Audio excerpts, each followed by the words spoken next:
Então, de 1822 até 1889, o Brasil foi governado por Dom Pedro I. Depois teve um tempo que foram regências, porque Dom Pedro II ainda era menor de idade, ele tinha 5 anos só. E ele vai assumir o poder quando ele completa 15 anos, isso em 1840.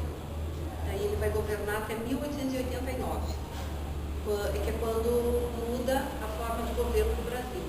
Daí o Brasil passou a ser uma república. Aí o Brasil passou a ser governado por presidentes, ao invés de reis. Que os reis, os países que são governados por reis, quando o rei morre, assume o filho mais velho. Então não tem eleição para rei. Então já se sabe quem vai ser o próximo governante, que pode ser uma mulher ou pode ser um homem. Se for o filho mais velho, é ele que vai assumir. Então o Brasil, de 1822 até 1889, ele é governado assim. O que se falava sobre escola nessa época no Brasil? Que o Brasil durante muitos anos foi colônia de Portugal e aqui não tinha escola. Aqui o que tinha eram escolas assim, administradas por padres, por jesuítas, que eles cuidavam da catequização dos índios. E aí as pessoas que pretendiam ser padres estudavam nessas escolas. Eles eram internos, era como se fosse um seminarista. Então, ele ficava se preparando para ser padre. A maioria da população era analfabeta, não sabia ler, não sabia escrever. Algumas pessoas sabiam, porque aí os pais podiam pagar e eles tinham professores em casa. Então não era assim, hoje eu vou para a escola e lá vou encontrar meus amigos. Não, o professor ia na casa da pessoa, aqueles que tinham condição de pagar. E geralmente nas cidades maiores, que o Rio de Janeiro era a capital, não era Brasília ainda, São Paulo, Salvador, algumas cidades que eram maiores. Florianópolis, na época, se chamava Desterro, Nossa Senhora do Desterro. Então, de escola não existia, como a gente conhece a ideia de escola. Apesar de que na lei brasileira, na Constituição de 1824, que foi a lei que valeu no Brasil até 1891, na Constituição dizia que era obrigação das províncias, que seriam os estados hoje, organizarem as escolas. Só que o governo também nunca, o governo, no caso de Dom Pedro, nunca enviou verba, nunca explicou direito como é que seria feita essas escolas. E com o tempo aconteceu que não existiam escolas. Nenhum governo se preocupou em construir escolas e as pessoas continuavam na mesma situação. A família que tivesse dinheiro pagava para o professor ensinar. Com o tempo, o que foi acontecendo? Em alguns lugares, os governadores, os presidentes das províncias, como eles eram chamados, eles começaram a autorizar pessoas a montarem turmas em casa. Então, vamos pegar o caso, eu já estou aqui lá no Dom Pedro II, de 1840 em diante. Vou pegar Florianópolis. Aqui na rua, onde é a escola hoje, essa rua se chamava Rua do Rosário.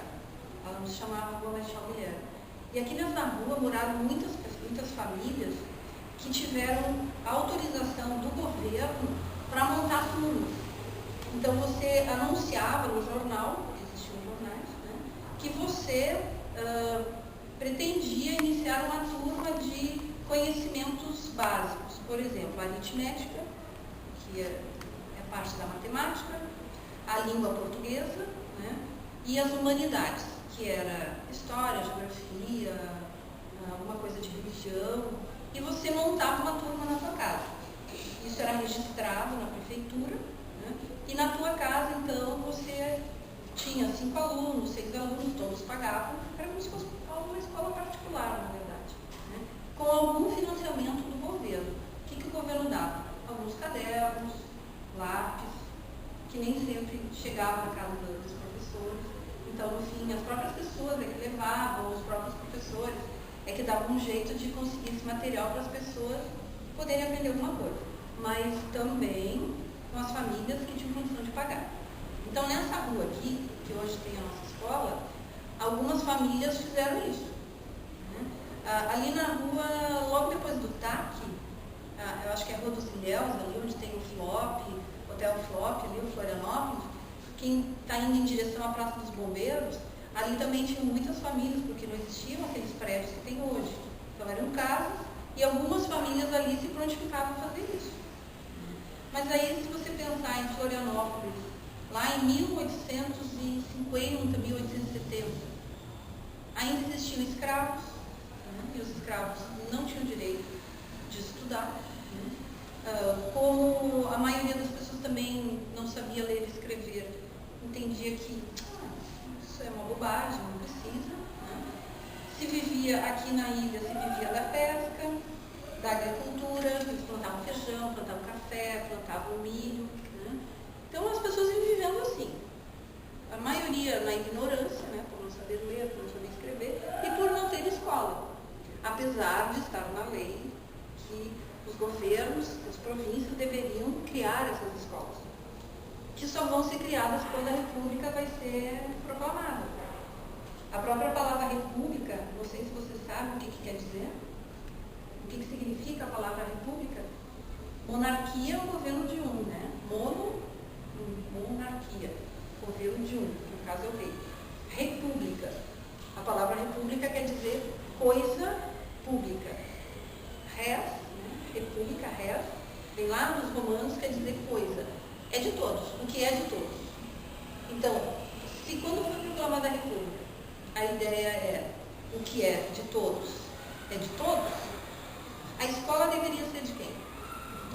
De todos. Só que não tinha escola. Não tinha um prédio. Como é que funcionava? Nas casas de quem se prontificava a ser professor, por exemplo. E como é que você podia frequentar essas escolas? Pagando. Quem é que podia pagar? Vocês acham assim que era a maioria da população? A minoria, E foi minoria nisso. Pouquíssimas as pessoas que tinham condição de bancar os estudos dos filhos. Vou citar uma figura muito importante em Florianópolis, não sei se vocês conhecem. Ele era filho de um casal que foi escravo do Marechal Guilherme, que é o nome da rua aqui que passa na frente da nossa escola hoje. E hoje existe um prédio aqui em Florianópolis, bem pertinho aqui do nosso colégio, que leva o nome dele. E existe um memorial, onde tem os restos mortais dele ali enterrados. E vocês já devem ter passado várias vezes ali na frente. E ele estudou, porque o Marechal Guilherme entendia que, como os dois meninos que nasceram, desse casal de escravos que ele tinha, já nasceram livres. E ele entendia que os meninos tinham que estudar. Você sabe de quem que eu estou falando? Um desses meninos, vocês sabem quem era? É um prédio cor-de-rosa que tem ali na Praça 15. Hoje é um museu. Sabem aquele prédio cor-de-rosa que tem ali? É o Museu Cruz e Souza. Quem foi o Cruz e Souza, você sabe? Ele foi filho de escravos, ele estudou e ele é o maior poeta simbolista do Brasil. Vocês ainda vão estudar o que é o simbolismo, que é uma escola literária, ele fazia poemas, e ele é conhecido no mundo inteiro, na verdade. E ele nasceu aqui em Florianópolis. E tu vê, ele é filho de pais que eram escravos do Marechal Guilherme, que hoje dá nome para a rua onde tem a nossa escola, que no passado se chamava Rua do Rosário, por causa da Igreja do Rosário. Então, o Cruz de Souza, ele foi um homem, pessoa que estudou. Estudou como? Da mesma forma que todo mundo estudava na época do Império. As famílias pagavam para você poder estudar. Alguém aqui já tinha ouvido falar do Cruz de Souza? Nunca visitaram o museu? Alguém conhece? Já, mas já passaram pela frente, Porque antigamente ali funcionava a sede do governo, ali que o governador trabalhava. Até eles mudaram lá para a SC e ali para o Palácio da Agronômica. Então, não era fácil estudar, gente? Hoje a gente tem, assim, a escola pública, da própria palavra república. O que quer dizer uma escola pública? O que você diz? Como é que é para vocês frequentarem a escola pública? Porque hoje existe escola pública e existe particular, não existe? Alguém sabe dizer o nome de uma escola particular? Daqui de Florianópolis? Catarinense. Que tem mais de 100 anos, né? O Catarinense também tem mais de 100 anos. Colégio Bom Jesus. Tem um colégio aqui, eu acho que aqui na Praça dos Bombeiros é o Bom Jesus, né? Tem o Energia, o Adventista. Então, ainda continua existindo escolas particulares. Que você paga, você tem o conhecimento. Na escola pública, a gente não paga uma mensalidade. Da onde vocês acham que sai o dinheiro para manter uma escola pública? O governo. Mas ele arrecada de quem? Trabalhadores. E quem seriam os trabalhadores? Os nossos pais, né? No caso, os pais de vocês, porque vocês ainda não trabalham, né? Mas um dia vão trabalhar. Então, o governo arrecada os impostos e ele entrega de volta esses impostos para as pessoas como? Em forma do quê? Em forma de escolas, em forma de hospitais, em forma de estradas. Então, quando a República foi proclamada, a ideia era essa. A educação, a escola, ela tem que ser para todos. Como é que nós vamos manter uma escola assim? Mas cuidando de que forma? Como é que vocês acham que o governo organizou para construir, por exemplo, o Colégio Lauro Miller? A escola Lauro Miller? Não sei se a professora Deise comentou que essa escola ela foi construída com óleo de baleia. Chegou a contar? Não, ela só falou sobre o tombamento. O tombamento. Vocês sabiam que as paredes aqui da escola, parte da liga, né, do cimento aí, é com gordura de baleia, vocês sabiam? Porque na época se usava ainda, né, o óleo de baleia, se usava para iluminar ruas, quando se tinha o hábito de matar um monte de baleia, né, hoje é proibido. Então, a ideia seria essa, né? Na época do Império, a gente não tem a escola, o prédio, como a gente conhece, porque não fazia parte dos planos do governo. E com a proclamação da República, se entendeu que as pessoas tinham que ter um pouquinho mais de acesso à cultura, ao conhecimento. Precisava alfabetizar a população brasileira, porque a maioria dela era analfabeta. E um país que tem muitos analfabetos, pessoal, onde é que vocês acham que ele vai chegar? Onde é que vocês acham que um país que tem uma grande quantidade de analfabetos pode chegar? Não dá nenhum. E o que é ser alfabetizado para vocês? É só saber ler e escrever?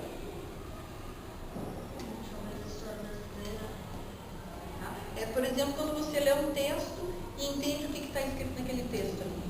Você acha que isso é ser alfabetizado? Sim. Porque você está entendendo o que você está lendo. Porque às vezes a gente lê uma coisa e a gente não entende nada. Daí a gente pensa, puxa, é só alfabeto. Estou nem conseguindo ler, não estou nem conseguindo entender o que eu estou lendo. Então a ideia que se tinha era permitir que a maioria das pessoas pudessem estudar. E aí, com o tempo, o governo foi criando regras assim. É obrigatório que todas as crianças com 7 anos sejam matriculadas nas escolas. É obrigatório, os pais têm a obrigação de manter as crianças estudando durante todo o primeiro grau. Antigamente era primeiro grau. Com o tempo, foi criada uma outra lei. O ensino médio também é obrigatório. Então, vocês veem que sempre a preocupação era qual? Tentar fazer com que as pessoas estudassem. Então, eu acho que seria basicamente isso. Se eu pude ajudar em alguma coisa, muito, se eu né? fazer uma pergunta, alguma coisa, se eu souber responder também. Às vezes eu não sei. Vocês querem saber alguma coisa se a professora veio falar da escola do Império, mas acabou clareando mais para nós da República, né? Que a gente também está... Alguém quer fazer alguma pergunta em relação a isso? Entenderam tudo? Então, quem é que pode me falar como é que era a escola no Império? É em casa. Era em casas? De que forma que era em casas? Acho que, né, a gente poderia mostrar para a professora Maria Alice agora qual o conhecimento que a gente adquiriu com ela hoje. De que forma que era em casa, quem é que ia para essas casas, né? Por exemplo, se você quisesse, se a gente vivesse na época do Império, vamos imaginar que a gente vive na época de Dom Pedro II. E se você quisesse estudar, teria que pagar. As meninas podiam estudar? Sim. Foi uma coisa que eu esqueci de comentar com vocês, que aqui em Florianópolis, na época desse tempo, muitas famílias não deixavam as meninas ir para essas casas estudar. Então iam os meninos, a não ser quando formasse uma turma só de meninos. A nossa escola aqui, ela começou também tendo uma aula só de meninos e uma aula de meninas, né? Era separado, Era turma, não era turma mista. Daí hoje a gente não gosta, né? Já pensou se fosse só meninos? Tu achas que ia ser legal, Marcos? Por quê? Jogar futebol toda hora, brincar. Ah, tá pensando. A gente tá falando isso tudo, tá pensando só no esporte. Mas menina não joga futebol? Olha, Tem as minhas zagueiras. Então.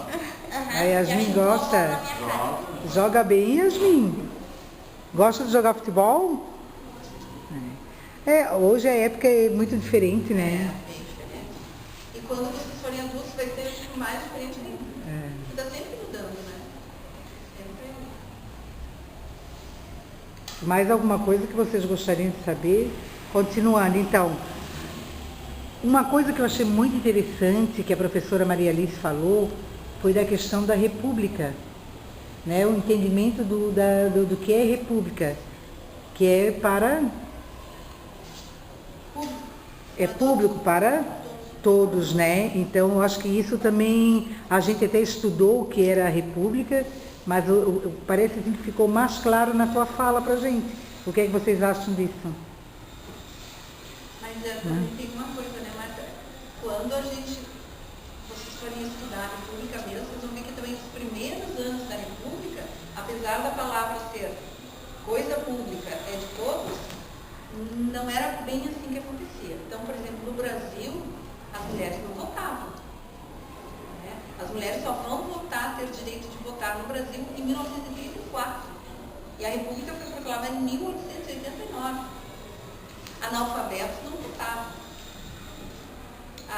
Então, existia qualquer movimentação, manifestação de trabalhadores para reivindicar melhores condições de vida, melhores condições de trabalho, a polícia prendia todo mundo. Então, não é porque mudou a forma de governo que tudo ficou bom. Né? A ideia era que devia ser de todos, mas às vezes, na prática, não era assim que funcionava. E continua assim, né? É lógico que a gente evoluímos bastante, hoje a mulher vota, o analfabeto também pode votar, a escola é mista, tem escola para todos, mas ainda temos muito que lutar, né? Muitas coisas não é para todos, mas ainda precisamos conquistar mais coisas, né? E vocês fazem parte de uma geração que tem esse trabalho, né? De continuar lutando para que todas as pessoas, independente de ser rico, ser pobre, ser branco, ser negro, ser índio, ser isso, ser aquilo, todos. Né? Porque se vocês abrirem a Constituição brasileira, lá está escrito assim, todos são iguais perante a lei. E se todos são iguais, se a lei deve tratar todos de forma igual, todos devem ter acesso ao que existe, ao que é oferecido. Vocês não acham? E de quem é essa luta para que isso realmente aconteça? Vocês acham que é do governo ou é das pessoas? Das pessoas que vocês fazem parte. Ou não? Sim. Vocês acham, mas eu só estou no 5º ano, eu sou muito pequenininha. Mas quando que a gente começa a aprender a lutar pelas coisas que são boas para todos? Já que a ideia de república é para todos. Né? coisa pública. Quando que a gente começa a aprender a lutar por isso? O que vocês acham? Com que idade? Só com 18? A gente só luta por o direito só com 18 anos? Não. Se agora tu quiser lutar por um direito teu, tu pode? Pode. As crianças não têm os direitos garantidos? Por exemplo, o trabalho infantil é proibido ou é permitido? É proibido também. Então vocês têm o direito de cobrar isso? Não, eu sou criança. Porque qual é o lugar da criança? Escola. A lei diz isso. Ó, vocês já leram essa lei? Mas você já sabe, ó. Você vê, mesmo não, de repente, não sei nem onde está essa lei. Mas, por exemplo, o trabalho infantil é proibido. Lugar de criança é na escola. A gente já teve um momento, professora, em que a gente falou dos direitos e deveres, né? Dos direitos que eles têm e dos deveres que se tem também, né? Porque são só direitos. Que não são só direitos, né? Até para entender a questão do respeito, do compromisso com a escola, com o interesse, que foi uma discussão que o professor Gilmar trouxe para a gente, né? No relato dele. Então a gente fez essa ponte até o Estatuto da Criança e do Adolescente, né? Para eles perceberem que existe o direito, mas também tem o dever. Né? Eles caminham lado a lado. Não é, Vitor? Alguém quer fazer mais alguma pergunta ou falar alguma coisa? Não? O que acharam de saber como é que é a escola do Império? É importante, mas o que vocês acharam desse tipo de escola? Por quê? Que agora é melhor? Por que tu achas que agora a escola é melhor? Antes tinha que pagar. Eram todos que poderiam ir? Não, né? Agora, essa é a diferença, né? Agora tem escola para todos, né? E a qualidade de escola depende da gente também, de nós professores e de vocês alunos, da família. A qualidade da escola depende da toda a comunidade escolar, dela procurar com que a escola seja um lugar